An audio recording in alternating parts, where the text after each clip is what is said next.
My true story from Nevada. My son yelled, "Leave!" So I did, and took the deed too.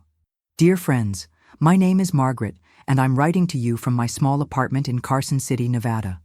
At 73 years old, I never imagined I'd be starting over, but sometimes life has its own plans for us. This is my story, one of heartbreak, betrayal, and ultimately, the strength I never knew I had. I raised my son David as a single mother after his father walked out when he was just 5 years old. Those early years were difficult beyond words. I worked 2 jobs, cleaning offices at night and stocking shelves at the grocery store during the day, just to keep food on our table and a roof over our heads. David was my world, my reason for getting up every morning despite the exhaustion that seemed to seep into my very bones. When David was 12, I finally saved enough to buy us a little house on Maple Street. It wasn't much, just a 2-bedroom ranch with peeling paint and a creaky front porch, but it was ours. I'll never forget the day we moved in. David ran through every room, his laughter echoing off the empty walls. "Mom, we really made it," he said, throwing his arms around my waist. In that moment, all the sleepless nights and aching feet felt worth it. I spent the next decade working myself to the bone to pay off that mortgage. Every extra dollar went toward the house payments. I wore the same 3 dresses to work for years, patched holes in my shoes with cardboard, and ate peanut butter sandwiches for dinner more nights than I care to count. But I did it. By the time David graduated high school, the house was mine, free and clear. David was bright, so bright. He earned a scholarship to the University of Nevada, and I was bursting with pride at his graduation.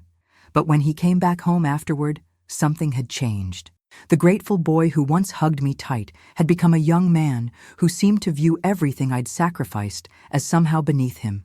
Still, he was my son, and I welcomed him back with open arms. "Mom, I need to get on my feet," he told me one evening over dinner. "Would it be okay if I stayed here for a while, just until I find a good job?" Of course I said yes. What mother wouldn't? But days turned into weeks, weeks into months, and months into years. David found work, decent work, but he never spoke of moving out. Instead, he began treating the house like it was his own.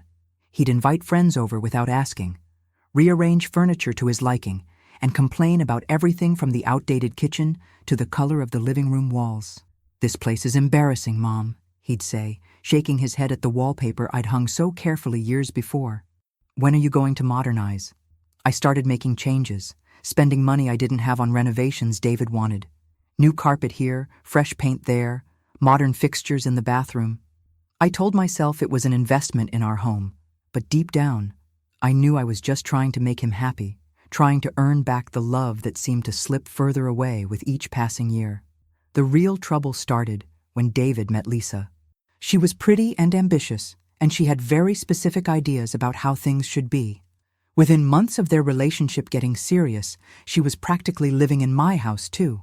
They took over the living room with their expensive furniture, filled the refrigerator with organic foods I couldn't afford, and made it clear that my presence was becoming inconvenient. "Mrs. Henderson," Lisa said to me one day, her voice dripping with false sweetness, "David and I have been talking. We think it might be time for you to consider other living arrangements. This house is really better suited for a young couple starting their family." I felt like I'd been slapped. This was my home, the house I'd worked 20 years to pay for, and this woman, this stranger, was telling me I should leave. When I looked to David for support, he just stared at his hands. "Mom," he said quietly, "Lisa has a point. We're planning to get married, and we need our space. Maybe it's time you thought about downsizing. You know, somewhere more suitable for a woman your age." That night, I couldn't sleep. I walked through my house, touching the walls I'd painted, remembering the dreams I'd built within these rooms. But I also noticed something else, how they'd systematically taken over every space, how my belongings had been moved to smaller and smaller corners, how I'd become a guest in my own home. The next morning, I made a decision that surprised even me.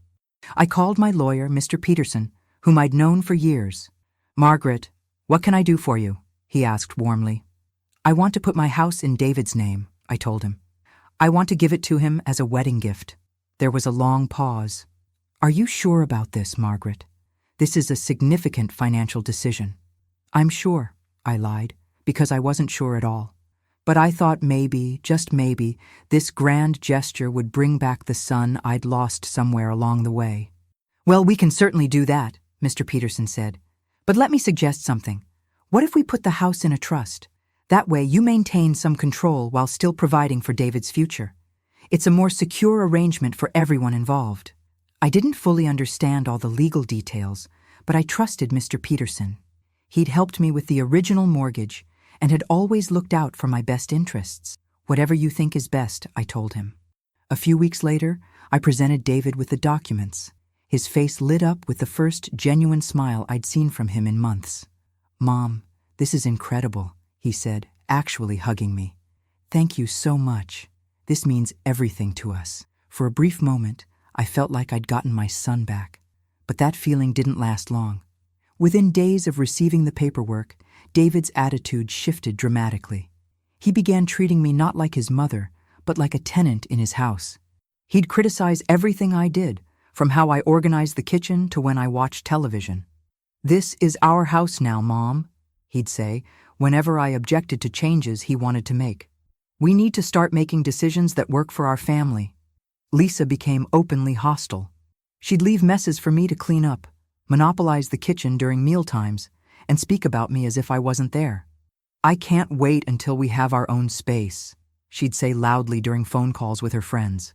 Living with elderly family members is so challenging. Some people just don't know when it's time to step aside. I started spending more and more time in my bedroom, the only space that still felt like mine. I'd lie awake at night, wondering how I'd ended up feeling homeless in the house I'd worked so hard to buy, the house I'd given away out of love. The breaking point came on a cold November evening last year. I'd been battling a terrible cold for days, and I'd accidentally left a dirty coffee cup on the counter. When David came home from work, he exploded. "Mom, how many times do I have to tell you to clean up after yourself?" he shouted, his face red with anger. "This is unacceptable. Lisa and I work hard all day, and we come home to this mess." "David, it's just one cup," I said quietly, my voice hoarse from coughing. "I don't want to hear excuses," he screamed. "I'm tired of making excuses for you. I'm tired of walking on eggshells in my own house. I'm tired of explaining to Lisa why my mother can't follow simple rules." The words that came next will haunt me forever. "Leave," he shouted, his voice echoing through the house. "Just leave. I can't do this anymore. You need to find somewhere else to live because this isn't working. This is our house now, and you're not welcome here anymore." The silence that followed was deafening. Lisa stood in the doorway, her arms crossed, nodding in agreement. This was the moment I realized I'd lost my son completely. The boy I'd raised, the young man I'd sacrificed everything for, had just thrown me out of my own home.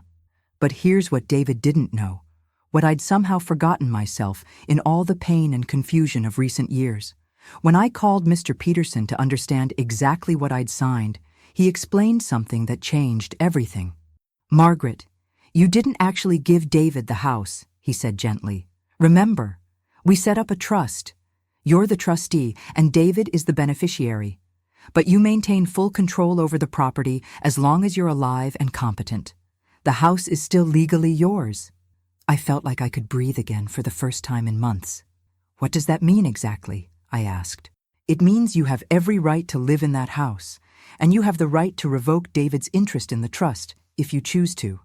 The house never actually left your control, Margaret. You just gave him future interest in it." That night, I packed my belongings, the few things that were still truly mine, and left quietly. I didn't argue or plead. I simply gathered my clothes, my photo albums, and my mother's china, and walked out the door with my head held high. I moved into a small apartment across town, using money I'd saved from my Social Security checks. It wasn't much, but it was mine. For the first time in years, I could watch what I wanted on television, eat when I was hungry, and sleep without worrying about criticism in the morning. David called 3 days later. "Mom, where are you?" he asked, his voice different somehow. "Your bedroom is empty."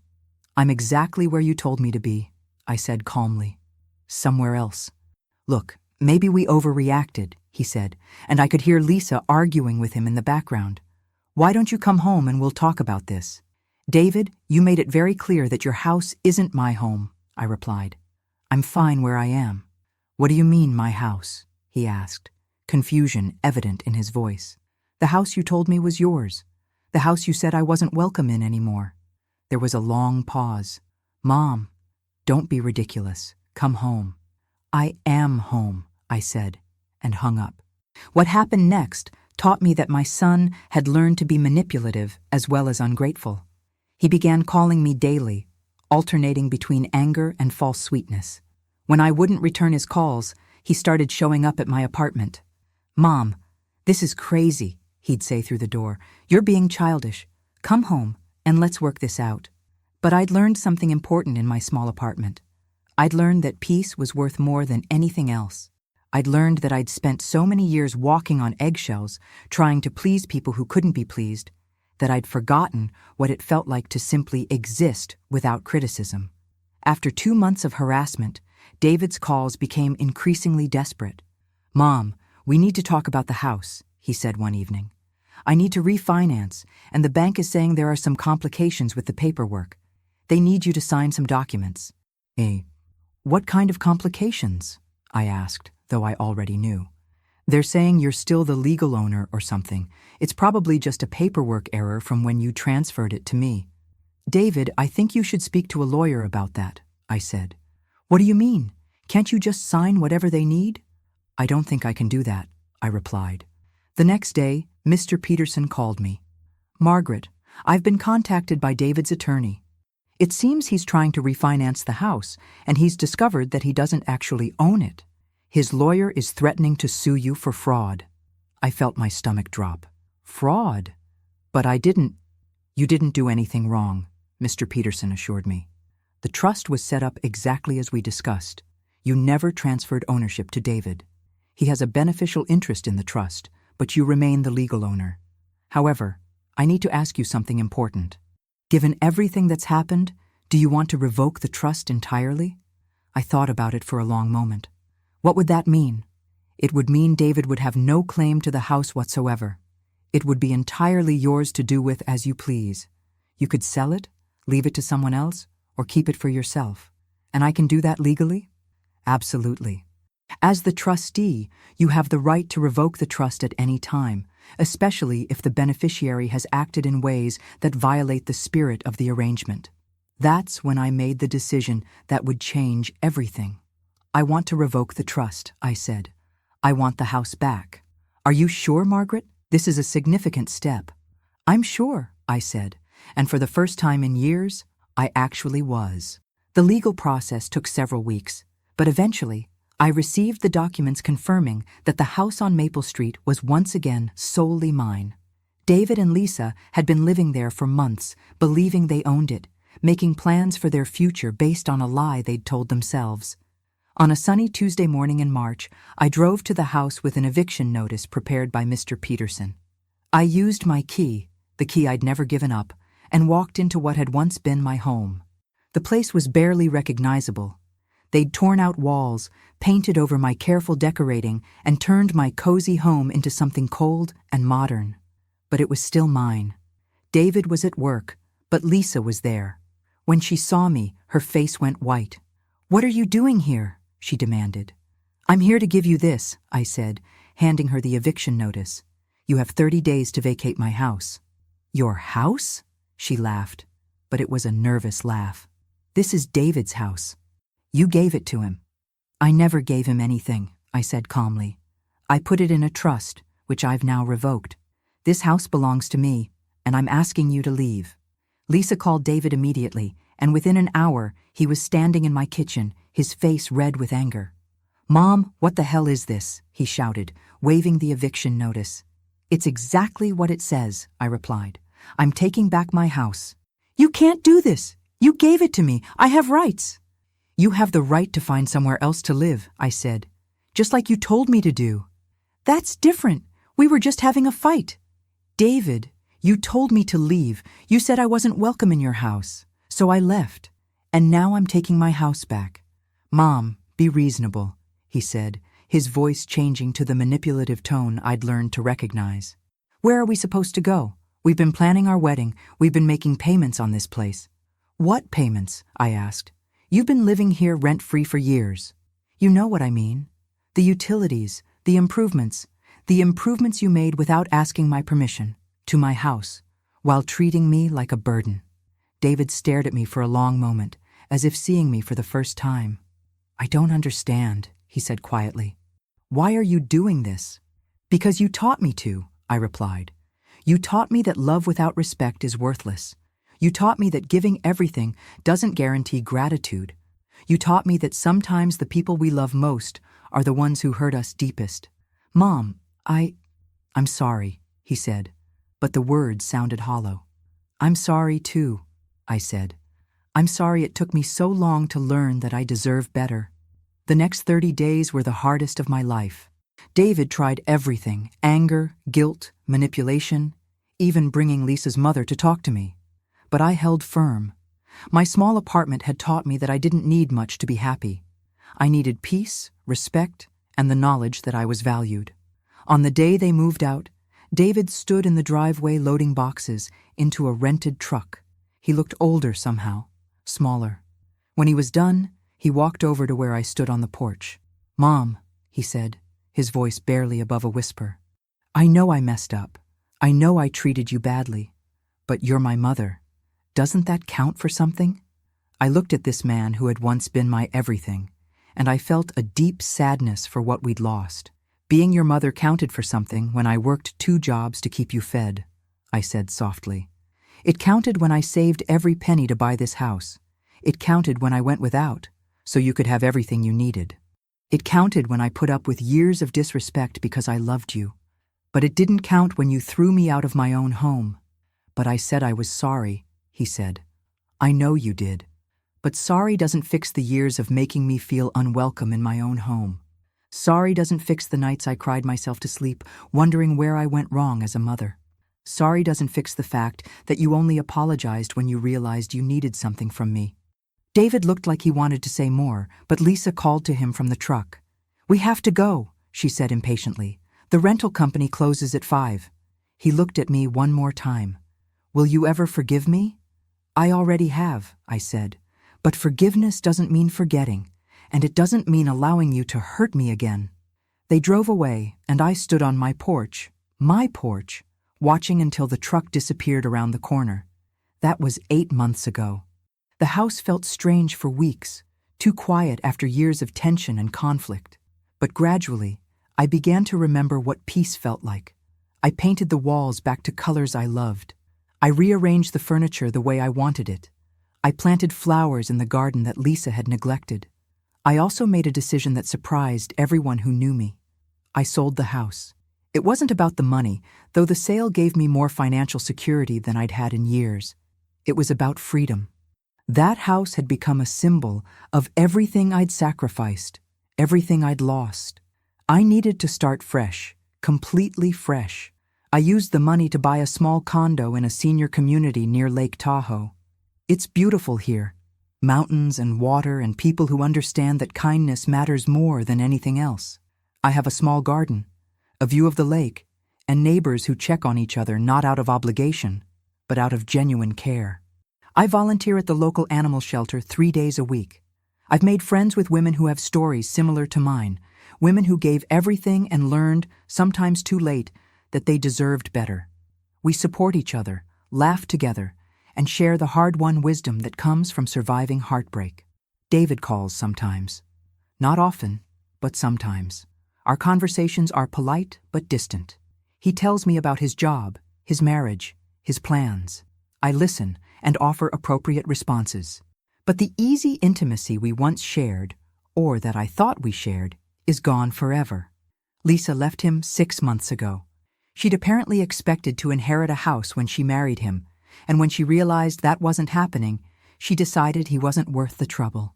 David told me this during one of our rare phone calls, and I could hear the hurt in his voice. I guess I finally understand how you felt, he said quietly. I'm sorry you're going through this, I replied, and I meant it. Despite everything, I don't want my son to suffer. But I also can't fix his pain the way I once tried to fix everything in his life. Do you think we'll ever be close again? He asked. I don't know, I said honestly. I hope so. But it would have to be different. It would have to be based on mutual respect, not just obligation. I want to try, he said.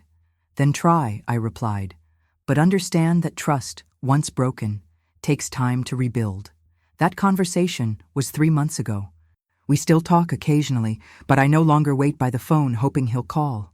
I no longer plan my days around his needs or his moods.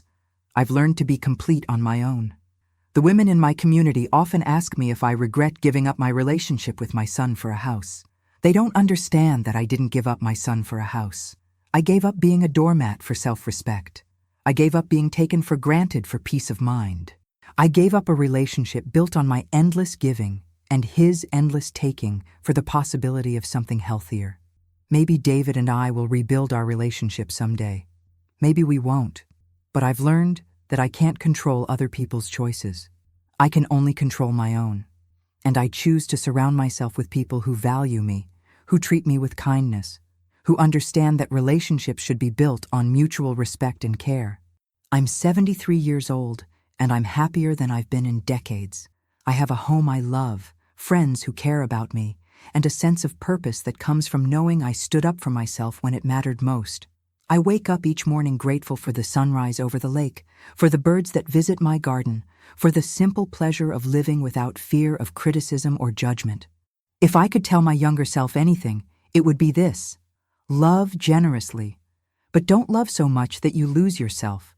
Give freely, but don't give so much that you have nothing left. And remember that teaching people how to treat you isn't cruel. It's necessary. To any woman reading this who sees herself in my story, it's never too late to choose yourself. It's never too late to demand respect. It's never too late to discover that you deserve better than the crumbs of love that others throw your way. The morning sun streams through my windows now, painting everything in warm golden light.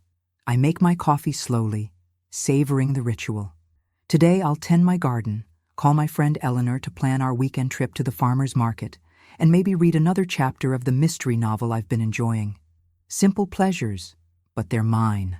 All mine. I think about the woman I was just 2 years ago, walking on eggshells, constantly apologizing for taking up space in my own home, measuring my worth by how much I could give and how little I could ask for in return. That woman was tired, so tired. She'd forgotten what it felt like to matter, to be valued for who she was rather than what she could provide. I don't miss her. The woman I am now has learned to say no without guilt. She's learned that self-respect isn't selfish, it's necessary. She's learned that the people who truly love you will never make you feel like you're too much or not enough. They'll never make you wonder if you deserve basic kindness and consideration. Sometimes, late at night, when the lake is still and the moon is bright, I sit on my little balcony and think about David. I wonder if he's learned anything from losing me. I wonder if he misses the mother who would have done anything for him, who sacrificed everything without question. I wonder if he realizes now that taking someone for granted is a luxury that costs more than most people can afford. But then morning comes, and I remember that wondering about David's growth or regret isn't my job anymore.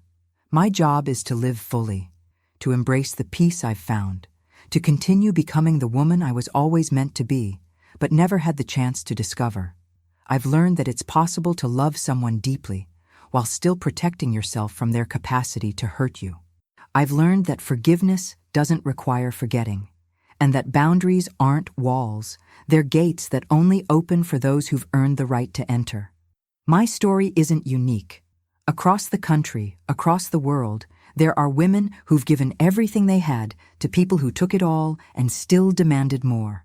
There are mothers who've been discarded by the children they raised, wives who've been abandoned by the husbands they served, daughters who've been dismissed by the parents they honored. But here's what I want every one of those women to know. It's never too late to choose yourself. It's never too late to discover that you have value beyond what you can give to others. It's never too late to demand the respect you've been giving freely for years. The house on Maple Street has new owners now, a young couple with a baby on the way. I drive by sometimes when I'm in town for appointments. They've painted it yellow, hung flower boxes under the windows, and installed a swing set in the backyard. It looks happy now, the way it did when David and I first moved in all those years ago. I'm glad it's serving its purpose as a home for a family who appreciates it. That's what houses are meant to do: shelter love, protect dreams, provide a foundation for the future. I hope this young family creates better memories there than the ones I left behind.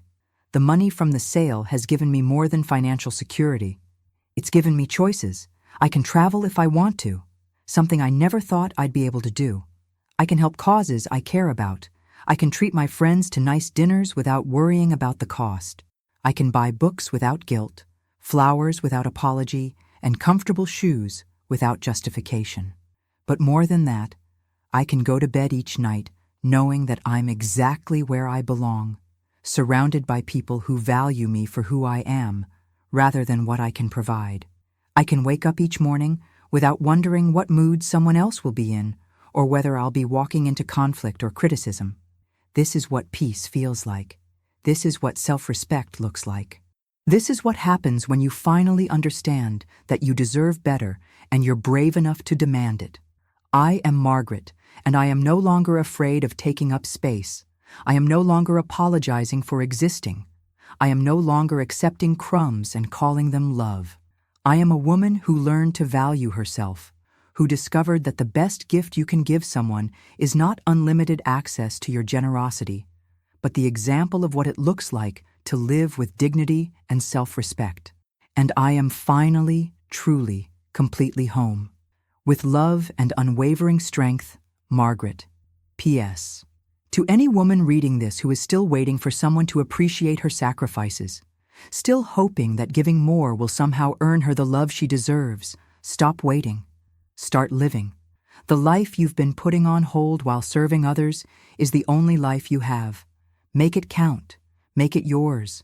Make it beautiful. The sunrise over Lake Tahoe is calling, and I have a full day of my own choices ahead of me. What a gift that is. What a gift I am finally able to give myself.